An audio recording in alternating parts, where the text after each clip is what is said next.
जैसा कि मैंने आपको बताया था कि क्लास में हमारी ऑफलाइन चीज़ें तो चलेंगी ही बहुत अच्छे से, लेकिन मैं आपको एक ऑनलाइन सपोर्ट भी दूंगा ताकि कुछ बच्चे इस चीज़ को बार बार रिवाइज कर पाएँ। ठीक है, देखो कई बार क्या क्या होता है कि बच्चे, अगर हम आगे के चैप्टर करने लगते हैं तो बच्चे पीछे के चैप्टर भूलने लगते हैं और वहाँ पर हमें एक रिवीजन की ज़रूरत पड़ती है। तो इसीलिए मैं आपको ये ऑनलाइन क्लासेस प्रोवाइड कराऊंगा, रिकॉर्डेड लेक्चर प्रोवाइड कराऊंगा, जिससे आप हमेशा चीज़ों को रिवाइज कर पाएँ। ठीक है, तो ज़्यादा इंट्रोडक्शन में ना जाके हम अपना चैप्टर स्टार्ट करते हैं। तो ये हमारी 12th की पहली क्लास है। ठीक है, तो ये हमारा लेक्चर 1 होने वाला है। ठीक है, तो ये हमारा क्या होने वाला है, ये हमारा लेक्चर 1।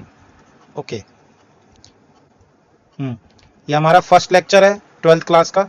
ठीक है, जहां पर हम स्टार्ट करेंगे फिजिक्स को बहुत अच्छे से। देखो पहले बात तो समझ लो कि फिजिक्स में है क्या। ठीक है, पहले 2 चैप्टर में हमें क्या पढ़ने जाना है। पहले 2 चैप्टर को ना बेटा क्या बोला जाता है, पहले 2 चैप्टर को बोला जाता है कंबाइनली इलेक्ट्रोस्टैट्स करके। क्या बोला जाता है, इलेक्ट्रोस्टैट्स। ठीक है, इलेक्ट्रोस्टैट्स है क्या और इसको क्या हमें पढ़ना है इसमें। देखो बहुत सिंपल वे में देखा जाए तो इलेक्ट्रोस्टैट्स का मतलब होता है इलेक्ट्रो, ये जो वर्ड है, ये जो इलेक्ट्रो वर्ड है, ठीक है, इलेक्ट्रो वर्ड आया इलेक्ट्रॉन से।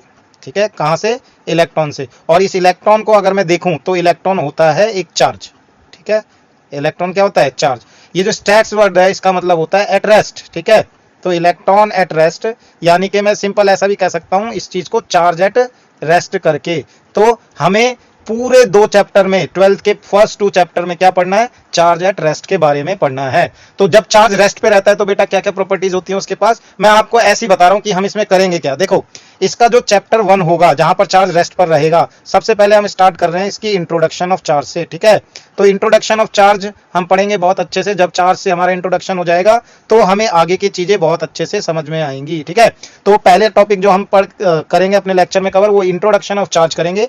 दूसरा हम आएंगे इलेक्ट्रोस्टैटिक फोर्स पर। किस पर आएंगे, इलेक्ट्रोस्टैटिक फोर्स पर। ठीक है, हमारा दूसरा टॉपिक रहेगा इलेक्ट्रोस्टैटिक फोर्स। जब हम इलेक्ट्रोस्टैटिक फोर्स कवर कर लेंगे तो यहां पर हमारा तीसरा टॉपिक क्या रहने वाला है, तीसरा टॉपिक रहने वाला है हमारा इलेक्ट्रिक फील्ड। ठीक है, इलेक्ट्रिक फील्ड यहां पर रहने वाला है हमारा तीसरा टॉपिक। फिर जब हमारा इलेक्ट्रिक फील्ड हो जाएगा तो इलेक्ट्रिक फील्ड कितने तरीकों से कैलकुलेट कर सकते हैं, ठीक है, किन किन केस में करेंगे, तो वहां के फिर हम करेंगे गॉस लॉ, गॉस लॉ के बारे में पढ़ेंगे बहुत अच्छे से।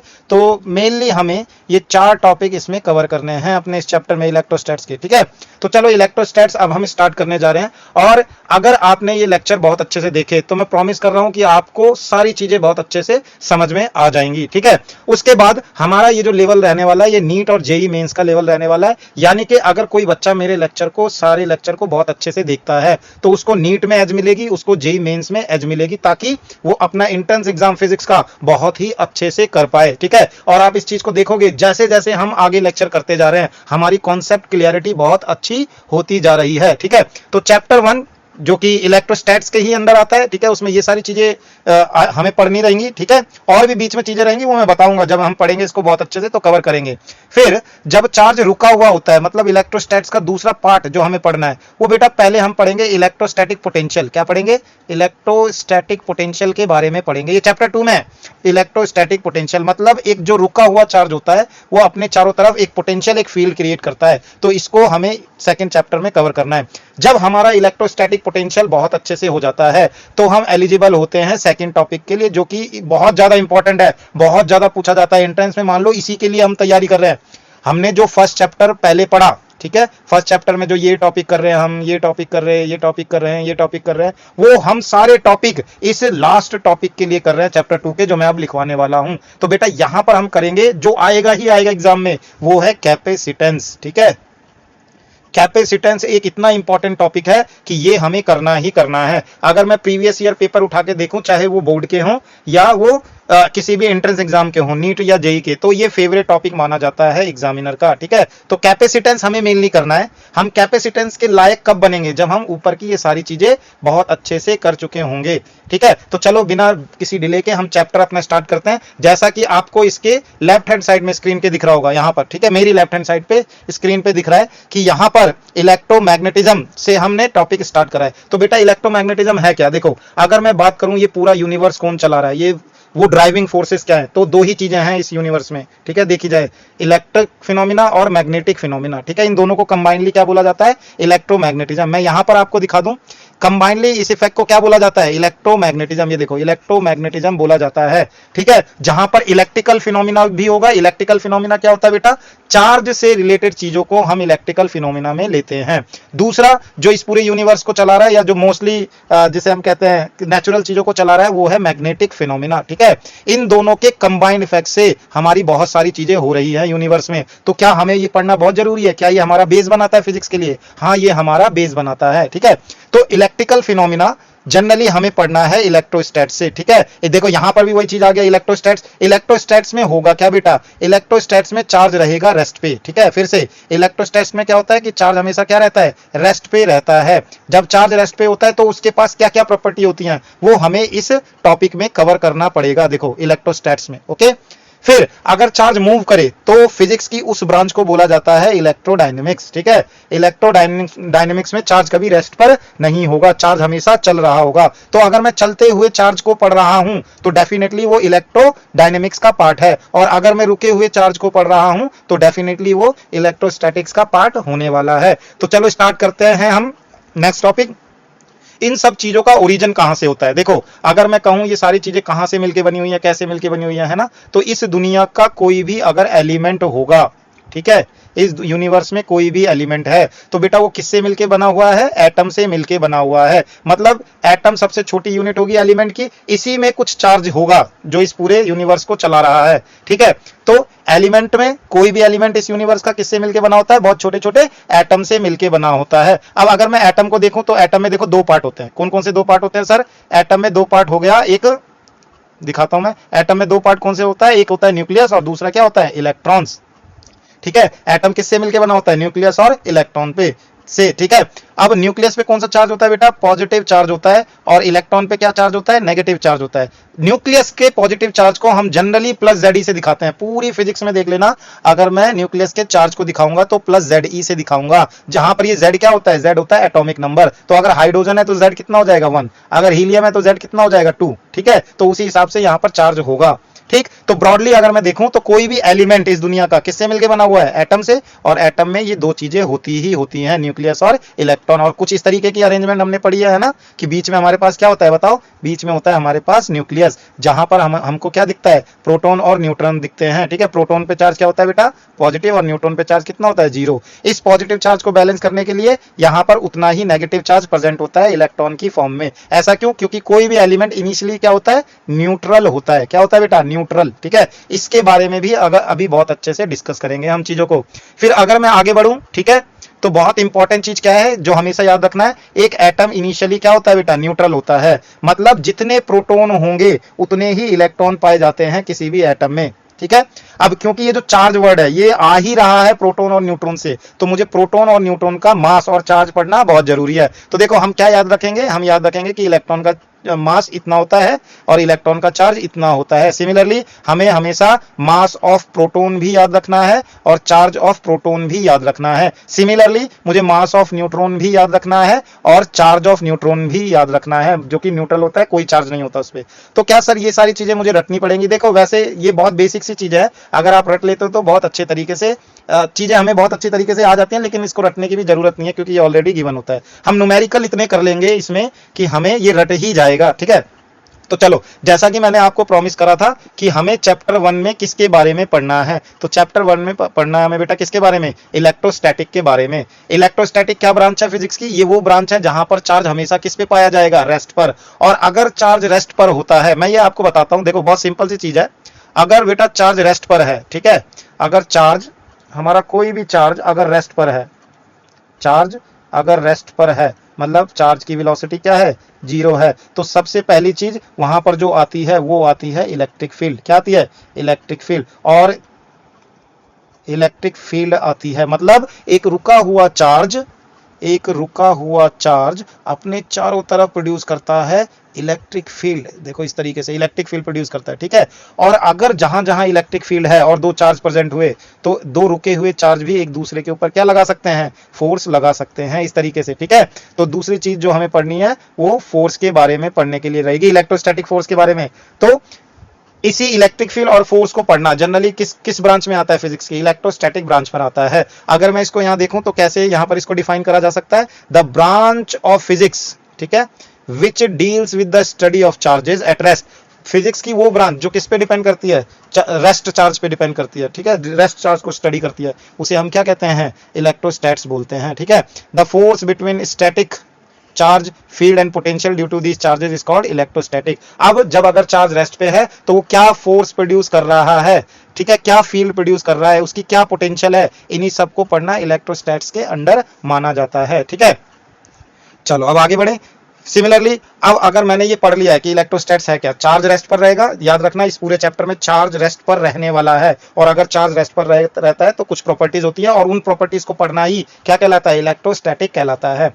अब चलो स्टार्ट करते हैं इलेक्ट्रिकल चार्ज, ठीक है। तो ये इलेक्ट्रिकल चार्ज कहां से आता है बेटा, अभी मैंने बताया कि कोई भी एलिमेंट किससे मिलकर बना होता है, एटम से, और एटम को अगर स्प्लिट करेंगे तो न्यूक्लियस और इलेक्ट्रॉन्स में टूटता है। न्यूक्लियस के ऊपर पॉजिटिव चार्ज होता है, और पॉजिटिव चार्ज प्रोटॉन की वजह से होता है, ठीक है, और नेगेटिव चार्ज किसकी वजह से होता है, इलेक्ट्रॉन की वजह से होता है, ठीक। तो वो चीजें जिनकी वजह से किन्हीं भी दो ऑब्जेक्ट में इलेक्ट्रोस्टैटिक फोर्स आ जाए उसे चार्ज बोला जाता है। आई नो इसकी डेफिनेशन कभी एग्जाम में नहीं पूछी जाती कि व्हाट इज इलेक्ट्रिक चार्ज, ठीक है, ये आपसे एग्जाम में कभी नहीं पूछा जाएगा, लेकिन एक चीज पता रखनी है हमें कि चार्ज ही वो प्रॉपर्टी है जिसकी वजह से कोई दो रुकी हुई चीजें एक दूसरे को अट्रैक्ट या रिपेल करती हैं, जिसकी वजह से इलेक्ट्रिक इफेक्ट या मैग्नेटिक इफेक्ट प्रोड्यूस होता है, ठीक है, उसको हम चार्ज कहते हैं।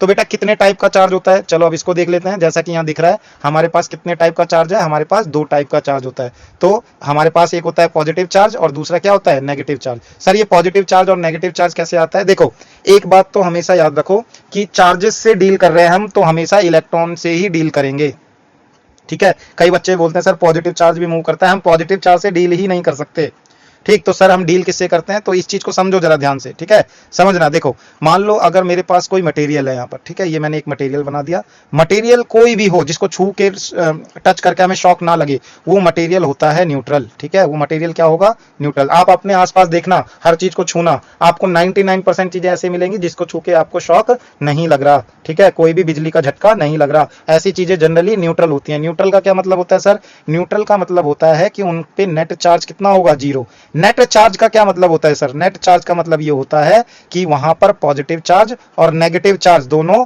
इक्वल अमाउंट में प्रेजेंट रहेंगे, ठीक है। तो अगर मैं कह रहा हूं कि मेरे पास कोई भी मटेरियल है और वो पॉजिटिव है, इसका मतलब उस पे कोई भी मटेरियल है और वो न्यूट्रल है, तो इसका मतलब उसे पॉजिटिव नेगेटिव चार्ज कुछ इस तरीके से बैठा हुआ है, ये देखो positive negative positive negative positive negative, right.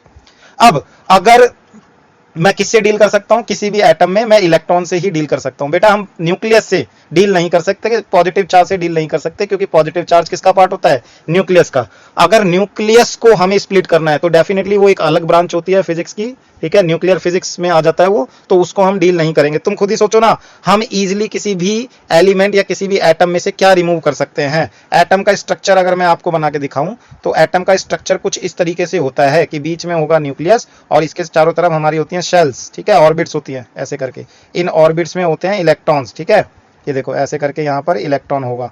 अब अगर मैं कुछ भी एनर्जी दूंगा तो वो एनर्जी सबसे पहले इस इलेक्ट्रॉन को मिलेगी, और वो इलेक्ट्रॉन एनर्जी लेके क्या हो जाएगा, हाईली अनस्टेबल हो जाएगा, और हाईली अनस्टेबल इलेक्ट्रॉन कभी भी अपनी ऑर्बिट में नहीं रुकता। Always remember this, highly unstable electron अपनी ऑर्बिट में कभी भी नहीं रुकेगा। ये एटम से कूदेगा बाहर, ठीक है, इसकी ऑर्बिट से कूदेगा बाहर और फ्री होने की कोशिश करेगा, फ्री इलेक्ट्रॉन बनने की कोशिश करेगा अगर बहुत ज्यादा एनर्जी है, ठीक है। तो इलेक्ट्रॉन जहां से हटा उस जगह पर इलेक्ट्रॉन की वैकेंसी क्रिएट होती है और वहां पर आ जाता है पॉजिटिव चार्ज, ठीक है। तो याद रखना हमेशा, अगर एक एटम को मैं दिखाऊंगा तो एटम को न्यूट्रल दिखाना पड़ेगा, ठीक है, पॉजिटिव और नेगेटिव। और अगर मैं इस एटम को एनर्जी दूंगा तो डेफिनेटली पॉजिटिव चार्ज का कुछ नहीं होना, यहां से नेगेटिव चार्ज जो कि इलेक्ट्रॉन है वो ही बाहर आएगा। आप सोचो अगर इसमें से मैं इलेक्ट्रॉन बाहर निकाल दूं तो इतनी चीज मुझे मिटानी पड़ेगी ना, ये देखो इतनी चीज मुझे मिटानी पड़ेगी, तो ये एलिमेंट क्या हो जाएगा, ये एलिमेंट हो जाएगा पॉजिटिवली चार्ज एलिमेंट, ठीक है, पॉजिटिवली चार्ज एलिमेंट हो जाएगा ये, ठीक। तो इन शॉर्ट मैं आपको ये कहना चाहता हूं, कोई भी एलिमेंट न्यूट्रल है और अगर मैं वहां पर उसको किसी तरीके से चार्ज करना चाहता हूं तो इलेक्ट्रॉन की ही मूवमेंट होगी। इलेक्ट्रॉन जिस एलिमेंट पर जाएगा, ठीक है, फिर जरा ध्यान से समझना, अगर मेरे पास ये दो न्यूट्रल एलिमेंट हैं, ये एलिमेंट ए है और ये एलिमेंट बी है, और ये न्यूट्रल है, न्यूट्रल का मतलब इस पे नेट चार्ज कितना है, जीरो है, ठीक है, न्यूट्रल है, ये भी न्यूट्रल है। देखो न्यूट्रल का मतलब ये नहीं होता कि उस पर चार्ज ही नहीं है, चार्ज तो बेटा चार्ज तो प्रेजेंट होगा ही अगर एटम है तो, लेकिन क्योंकि वो न्यूट्रल है तो मैं कहूंगा उस पर पॉजिटिव और नेगेटिव चार्ज इक्वल अमाउंट में प्रेजेंट है। अब सोचो अगर मैं इन दोनों को रब करूं आपस में, ठीक है, बहुत ईजी तरीका है इलेक्ट्रॉन को किसी भी एलिमेंट से बाहर निकालने का, कि हम उनको रब करें, ठीक है। तो अगर मैं यहाँ पर एक रबिंग करता हूं तो रबिंग करने से क्या होगा, हीटिंग इफेक्ट निकलेगा, हीट मिलेगी इलेक्ट्रॉन को, ठीक है, हीट किसको मिलेगी, इलेक्ट्रॉन को। तो अगर ये हीट इलेक्ट्रॉन को मिली तो डेफिनेटली वो एटम से बाहर कूदेगा, और क्योंकि मैं उसको बी के साथ रब कर रहा हूं तो वो बी की तरफ शिफ्ट होगा, बी पर चला जाएगा। और इलेक्ट्रॉन जब भी मूव करेगा ना तो वो अपने चार्ज और मास दोनों के साथ मूव करेगा। तो जिस एलिमेंट पर इलेक्ट्रॉन चले जाएंगे वो एलिमेंट हो जाएगा नेगेटिवली चार्ज, और बेटा जहां से इलेक्ट्रॉन जाएंगे वो एलिमेंट हो जाएगा पॉजिटिवली चार्ज। तो ये चीज हमें बहुत अच्छे से समझनी है कि किसी भी एटम में हम किससे डील कर सकते हैं, इलेक्ट्रॉन से डील कर सकते हैं।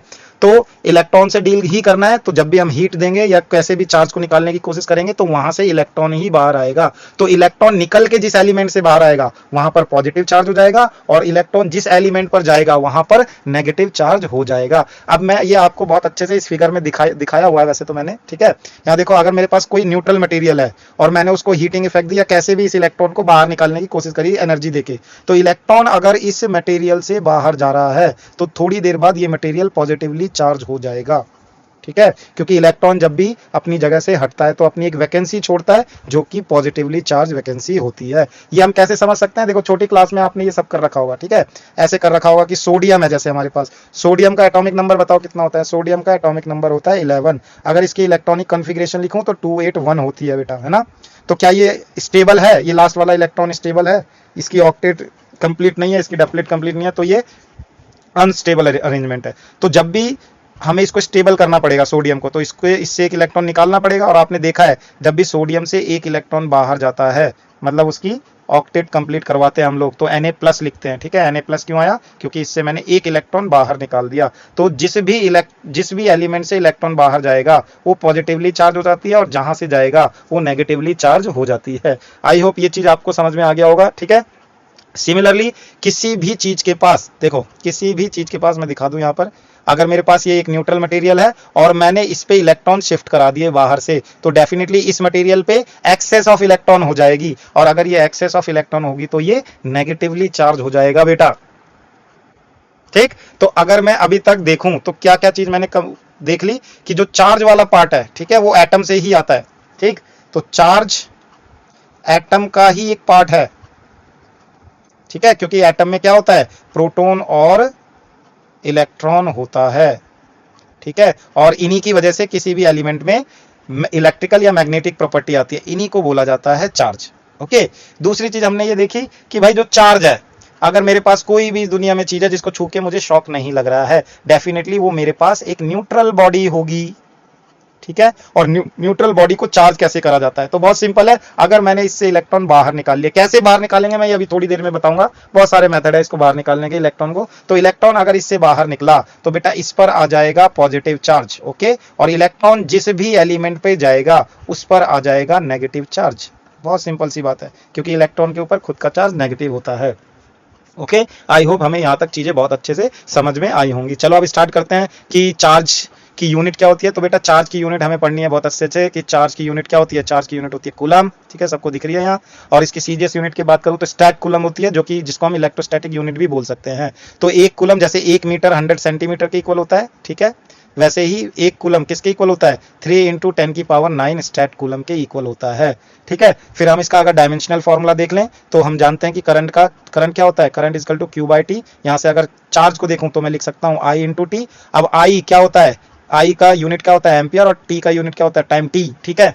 ये बेसिक फंडामेंटल यूनिट है, ये सब हमने सीख रखा है बहुत अच्छे से 11th में, एटलीस्ट हमने डायमेंशनल चीजें बनाना तो सीख रखी होगी, डायमेंशनल फॉर्मूले, ठीक है। तो क्योंकि इसमें मास नहीं है, लेंथ नहीं है, तो मास और लेंथ को मैंने यहाँ पर पावर 0 लिखा है, टाइम है तो इसकी पावर 1 हो गई, और एम्पियर है तो इसकी पावर 1 हो गई, ठीक है। तो बेटा अब हम स्टार्ट करने जा रहे हैं अपनी प्रॉपर्टी को, और यहाँ पर हम स्टार्ट करेंगे प्रॉपर्टी ऑफ चार्ज को, कि प्रॉपर्टी ऑफ चार्ज क्या होता है।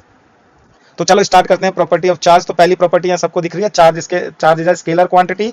चार्ज एक स्केलर क्वांटिटी है, इसका क्या मतलब है। सबसे पहले तो हम जानते हैं कि सर स्केलर का मतलब होता है ऐसी चीज जिसके पास डायरेक्शन ना हो, ठीक है, जिसके पास डायरेक्शन बिल्कुल ना हो, सिर्फ मैग्नीट्यूड में डील हो रहा हो, ठीक है। और बेटा जो भी चीज मैग्नीट्यूड में डील होती है उसका नेट निकालने के लिए डायरेक्ट एडिशन करा जाता है। क्या करा जाता है? एडिशन। ठीक है, तो चार्ज एक स्केलर क्वांटिटी है और इसको हम डायरेक्ट ऐड करते हैं नेट निकालने के लिए। देखो जैसे ऐसा है, ठीक, मान लो एक बॉडी है, इस पे ये बॉडी ए है और इस पे चार्ज है Q1 प्लस Q2, ठीक है, प्लस Q3 और माइनस Q4। अगर मैं बोलूं इस बॉडी पे कितना चार्ज है, तो अगर चार्ज वेक्टर क्वांटिटी होता तो डायरेक्ट ऐड नहीं होता। यहां पर हम triangle law of vector addition या parallelogram law of vector addition का यूज करते हैं, जो हमने 11th में पढ़ा है। बट क्योंकि चार्ज एक स्केलर क्वांटिटी है, तो अगर मुझे इस पे नेट चार्ज निकालना है तो बेटा नेट चार्ज क्या होगा? Q1 Q2 Q3, और क्योंकि ये माइनस का Q4 है तो ये माइनस का Q4 लिखेंगे हम यहाँ पर। तो ये डायरेक्ट ऐड हुआ है ना, ये चार्ज डायरेक्ट ऐड हुआ है, और क्योंकि चार्ज डायरेक्ट ऐड हो रहा है तो इसीलिए ये एक स्केलर क्वांटिटी कहलाती है। ठीक है, तो यहाँ पर देखो मैंने बहुत अच्छे से आप लोगों को बता रखा है। क्या बता रखा है? कि इट एड्स एल्जेब्रिकली, ठीक है, एंड रिप्रेजेंट एक्सेस और डेफिशिएंसी ऑफ इलेक्ट्रॉन। ठीक है, तो अब आगे बढ़े, ये डायरेक्टली ऐड होता है। Okay, now charge is transferable. ये हम बहुत अच्छे से जान गए कि चार्ज ट्रांसफरेबल कैसे होता है बेटा। बहुत सिंपल सी चीज है कि अगर मैं किसी भी मटेरियल का कोई भी पार्टिकल बाहर निकाल सकता हूं तो वो इलेक्ट्रॉन है, हम पॉजिटिव चार्ज से डील नहीं कर सकते। पॉजिटिव चार्ज इलेक्ट्रॉन की मूवमेंट की वजह से अपने आप क्रिएट हो जाता है, वैकेंसी जो क्रिएट होती है इलेक्ट्रॉन की वो होता है। तो यहां पर अगर मैं आपको पढ़वाऊं तो charging a body implies transfer of charge, यानी कि ट्रांसफर ऑफ इलेक्ट्रॉन। इसका मतलब अगर मैं बॉडी को चार्ज कर रहा हूं और या कोई बॉडी चार्ज है, इसका मतलब वहां पर चार्ज का ट्रांसफर हुआ है, इलेक्ट्रॉन का ट्रांसफर हुआ है from one body to another body. Positively charge body means loss of electrons. ठीक है, पॉजिटिवली चार्ज बॉडी का मतलब क्या होता है कि उस बॉडी से इलेक्ट्रॉन बाहर चले गए, उस बॉडी ने इलेक्ट्रॉन लॉस कर दिया इलेक्ट्रॉन का। ठीक है, and negatively charge body means excess of electron. देखो, और अगर मैं कह रहा हूं कोई भी बॉडी नेगेटिवली चार्ज है तो इसका मतलब वहां पर एक्सेस ऑफ इलेक्ट्रॉन हो गए हैं। ठीक है, एक चीज और याद रखना कि नेगेटिवली चार्ज बॉडी, देखो यहां पर मैंने नोट करके लिखवा रखा है कि mass of negatively charge body is always greater then mass of positively charge body. ये कैसे समझे सर? बताओ, कोई भी बॉडी नेगेटिवली चार्ज कैसे हुई होगी? क्योंकि उस बॉडी पे एक्स्ट्रा इलेक्ट्रॉन आ गए तो बॉडी क्या हो गई? Negatively charge. तो अगर इलेक्ट्रॉन उस बॉडी पर आया है तो क्या वो अपना मास भी साथ में लाया? बिल्कुल। ठीक है, जैसे मैं यहां दिखाने की आपको कोशिश करता हूं, ये देखो, मान लो मेरे पास ये ए बॉडी है, ठीक है, ये वाली ए बॉडी है, क्योंकि ये न्यूट्रल है तो पॉजिटिव नेगेटिव सब होगा बेटा, पॉजिटिव नेगेटिव ऐसे करके होगा। ठीक, अब मैंने यहाँ पर इलेक्ट्रॉन को समहाउ एनर्जी दी और इलेक्ट्रॉन को बाहर निकाला, तो बेटा जब भी इलेक्ट्रॉन एनर्जी लेके बाहर आएगा तो इलेक्ट्रॉन अपना नेगेटिव चार्ज भी साथ लाएगा और अपना मास भी साथ लाएगा। तो इलेक्ट्रॉन जिस बॉडी पर जाएगा, ठीक है, धीरे धीरे अगर इस बॉडी पे बहुत सारे इलेक्ट्रॉन हो गए तो बताओ एक्स्ट्रा मास और एक्स्ट्रा चार्ज कैरी हुआ या नहीं हुआ? बिल्कुल हुआ। तो ये बॉडी हो जाएगी नेगेटिवली चार्ज और इस बॉडी का मास भी क्या हो जाएगा? ज्यादा हो जाएगा। तो अगर कोई भी आपको पूछे कि हाँ सर नेगेटिवली चार्ज बॉडी ज्यादा हैवी होती है, तो आंसर है हाँ, नेगेटिवली चार्ज बॉडी ज्यादा हैवी होती है। अब हम आगे बढ़ते हैं इसी टॉपिक में। चार्ज इज ऑलवेज कंजर्व्ड, इसका क्या मतलब है? देखो, इसका बहुत सिंपल सा मतलब है, यूनिवर्स में चार्ज हमेशा कंजर्व रहता है, आप कोई अपने से एक्स्ट्रा चार्ज क्रिएट नहीं कर सकते। ठीक है, फॉर एग्जांपल मैं आपको दिखाता हूं, देखो बहुत सिंपल है, ये भी चीज समझना। अगर मेरे पास एक सिस्टम है जिसमें दो बॉडी है, ये बॉडी ए है और ये बॉडी बी है, और ये दोनों बॉडीज आपस में क्या है? न्यूट्रल है। ठीक है, मान लो ये दोनों बॉडी न्यूट्रल है हमारे पास।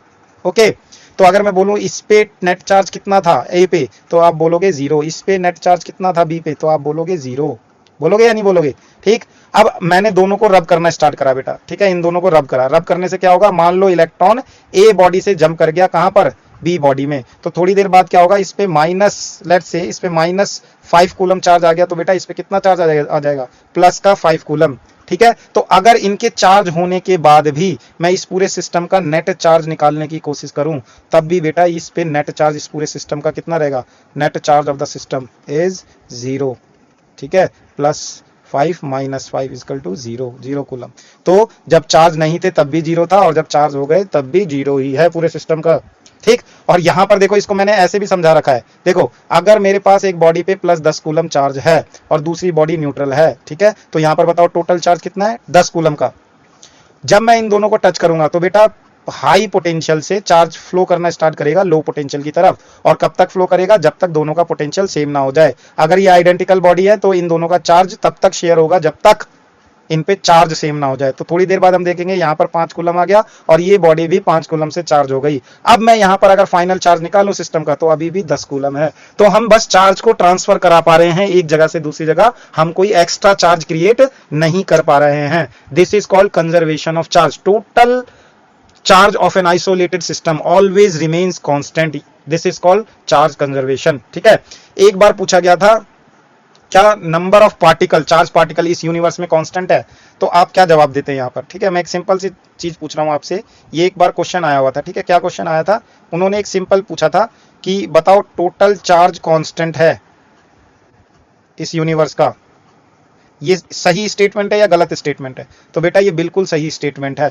दूसरे में पूछा गया था total charge particle are constant, total charge particle of the universe is constant. बताओ क्या ये सही है, आंसर इसका ये स्टेटमेंट गलत है। कैसे गलत है बेटा, मान लो इस यूनिवर्स में एक ही न्यूट्रॉन है, सपोज करो एक न्यूट्रॉन है, ठीक है, ये एक पार्टिकल है, क्या ये न्यूट्रॉन पे चार्ज कितना होता है, याद रखना 0 होता है, लेकिन चार्ज तो यहां पर भी हम डिस्कस कर रहे हैं चार्ज 0 है, तो क्या ये 2 पार्ट में टूट सकता है, 2 पार्टिकल में टूट सकता है, हाँ ये प्रोटॉन और इलेक्ट्रॉन में टूट सकता है ना, तो 2 चार्ज पार्टिकल हमारे पास आ गए, तो एक चार्ज पार्टिकल से 2 चार्ज पार्टिकल क्रिएट हो गए, एक पार्टिकल ने 2 चार्ज पार्टिकल क्रिएट कर दिए। तो क्या चार्ज पार्टिकल इस यूनिवर्स के कांस्टेंट है, नहीं, लेकिन total charge of the system हमेशा कांस्टेंट रहता है। ठीक है, ये बात हमेशा याद रखनी है, हमेशा total charge of the system is constant. चलो नेक्स्ट और सबसे इंपॉर्टेंट प्रॉपर्टी को हम डिस्कस कर लेते हैं।